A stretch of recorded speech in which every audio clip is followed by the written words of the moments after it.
মোৰ নাম শ্ৰী বিদ্যুৎ কৰ্মকাৰ। মই একাউণ্টেণ্ট জেনেৰেল অফিচত কাম কৰোঁ।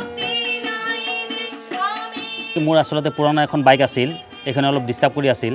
তাৰপিছত এখন মডেল নতুন ওলাইছে, আগতে ইয়াৰ নাম আছে, আগৰ পুৰণা ভিক্টৰটো নাম আছে, আৰু এইখন নতুন ওলাইছে, লুকছটো ভাল লাগিছে, সেইকাৰণে ল'লোঁ।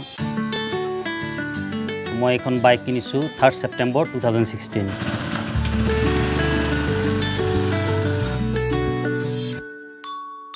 110cc হয়, কিন্তু 125cc নিচিনা পাৱাৰ। ইয়াৰ পিকআপ বহুত ভাল। ডেইলি মিনিমাম 20 কিলোমিটাৰ্ছ ৰান কৰোঁ, মানে কোনো টায়াৰ্ডনেছ নালাগে, কোনো একো নালাগে। ল'ৰাক স্কুল লৈ যাওঁ, স্কুলৰ পৰা লৈ আহোঁ। আমি বাবার সাথে স্কুলে যাই, আর যখন আমার ফ্রেন্ডসরা আমার বাইকটা দেখে, বাবার বাইকটা দেখে, তখন অনেক ভালো বলে, এই কালারটা অনেক ভালো, সবাই ভালো লাগে দেখতে, আরও স্টাইলিশ লাগে আর কি। প্লাছ ইয়াত আৰু নতুন কিছু ফিচাৰ দিছে, সেইকাৰণে মোৰ ভাল লাগিছে। চিটিং যিটো মানে এলাইনমেণ্ট আৰু এইটো খুব ভাল। গুৱাহাটীত যিটো ট্ৰাফিক জাম হয়, গুৱাহাটীৰ কাৰণে ডিস্ক ব্ৰেকটো খুবেই দৰকাৰ, কিয়নো একদম জাগাতে ৰখিব লাগে। ডিস্ক ব্ৰেকৰ কাৰণে এটা বহুত এইটো ভাল আৰু ডিস্ক ব্ৰেকটো। মাইলেজ এতিয়া আজিকালি যিটো তেলৰ দাম হৈছে, গতিকে মাইলেজটো মেইন ফেক্টৰ। ইয়াৰ মাইলেজ বহুত ভাল। তাৰপিছত ইয়াত আৰু এটা সুবিধা আছে, ইণ্ডিকেটৰত মানে যিটো নেকি 4টা ইণ্ডিকেটৰ জ্বলে, এইটো বেলেগ বাইকত নাই। এইটো আছে, এইটো সুবিধা, এইটো মোৰ ভাল লাগিছে। ইঞ্জিনৰ চাউণ্ডটো বহুত ভাল লাগিছে।